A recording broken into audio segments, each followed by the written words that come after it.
Here I have DOOGEE S96 Pro, and today I'm going to show you how to record screen on this device. So to record screen, just go to the upper bar, and here you have the button Screen Recorder. By holding your finger on it, you can't access any settings. You tap on it and you will summon this Screen Recorder menu. You can enable or disable the touches here. You can enable disable microphone. To start recording, just tap on the start button, and after that recording starts. Let's record some of our screen.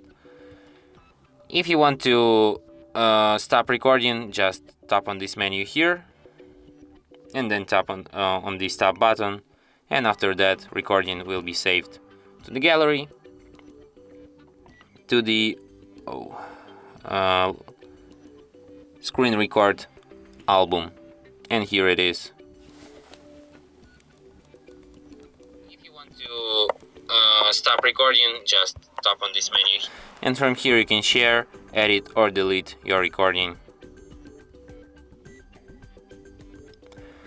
And that's it. Thanks for watching. If you find this tutorial useful, don't forget to hit that like button and subscribe to our channel.